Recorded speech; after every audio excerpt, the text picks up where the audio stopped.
ተጋር በንቀት መልኩ የምትኖር የሆነች ሴት ናት። እቺ ሴት ሁልጊዜ አንተን አትረዳህም። ሁልጊዜም አንተን ልታዳምጥህ አትፈልግም። ሁልጊዜም ያንተ ሐሳብ የበላይነቱን ልታረጋግጥልህ አትፈልግም። ምክንያቱም እቺ ሴት የበላይነቷን አስቀድማ አስቀምጣለችና ያንተ ንግግር ከሷ በታች ነው። ያንተ ትዕዛዝ ከሷ በታች ነው። ያንተ ህይወት ከሷ በታች ነው። ያንተ ፍቅር ከሷ በታች ነው። ያንተ ደግነትም ከሷ በታች ነው። አንተ በቤትህ ላይ የምታደርጋቸው ነገሮች ሁሉ ከሷ በታች ነው። እሷ ጊዜም ራሷን ከፍ አድርጋ ነው የምትመለከተው። ምናልባት አንተ ማንኛውም ሐቅ ቢኖርህ እንኳን ያንተ ሐቅ ከሷ ሐቅ በታች ስለሆነ ሁሉ ጊዜ የሷ ሐቅ ቅድሚያ ይሰጠዋል። እንዲሁም በደልህም ከሷ በታች ስለሆነ ቅድሚያ የሷን በደል ማዳመጥ ይኖርብሃል። እንዲሁም ያንተ ህይወት ከሷ በታች ስለሆነ የሷን ህይወት ቅድሚያ መስጠት ይኖርብሃል። ማንኛውም ነገር ላይ እሷ ቅድሚያ ይኖራታል። ያን ጊዜ እሷ ራሷን ከፍ አድርጋለች። ወንድ ልጅ ደግሞ ሁሉ ጊዜ ክብሩን ይፈልገዋል። ክብሩም እንዲጠበቅለት ማድረግን ይፈልጋል። ይህ ካልሆነ ደግሞ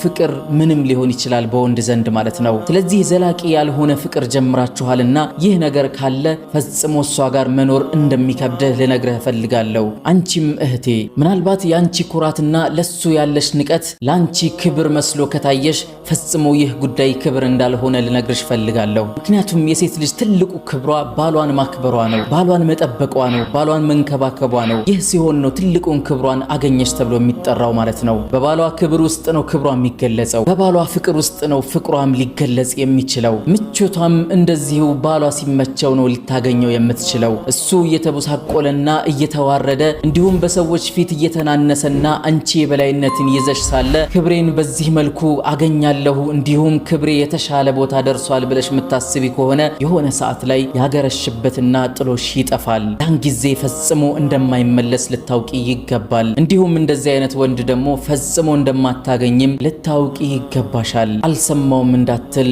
ነግሬሃለሁ። ሶስተኛ እቺ ሴት ደግሞ ስለ ፍቅር ገለጻ ስታደርግልህ ፈጽሞ ታፈዛሃለች። እንዲሁም ፊልሞችና የተለያዩ ድራማዎችን ተመልክታ ያንን ነገር ስተነትንልህ በጣም ትገረምባታለህ። እንዲሁም ደግሞ ያንተና የሷ ህይወት የተሻለ ፍቅር እንዲኖረው እነዛን ምሳሌ ያደረገች ትመክርሃለች። ነገር ግን አንድ ችግር ይኖርባታል። ይህም የምትኖረው ህይወት ሙሉ ለሙሉ ፊልም ብቻ አፈታሪክ ብቻ ሆኖ መቅረቱ ነው ማለት ነው። ይህ ሊሆን የሚችለው ደግሞ የምትናገረው ንግግርና የምትተገብረው ተግባር ፈጽሞ አንድ ላይ ሊሄድ አይችልም። በዚህ ሰዓት ታዲያ አንተም ጥርጣሬ ውስጥ ትገባለህ። እቺ ሴት የምትናገረው ንግግር ስለ ፍቅር ነው፣ ነገር ግን የምትኖረው ኑሮ ግን ስለ ጸብ ነው። ምን አይነት ሴት ናት እያልክ ሁልጊዜ ራስህን ትጠይቀዋለህ። ይህ ነገር ሊከሰት የሚችለው ደግሞ ብዙ ጊዜ ፊልሞችን የምትከታተል የሆነችና እንዲሁም ቤቷ ደግሞ እንደነዛ ፊልሞች እንዲሆን ከመፈለጓ አንጻር አስቀድማ አንተን መጠበቋ ነው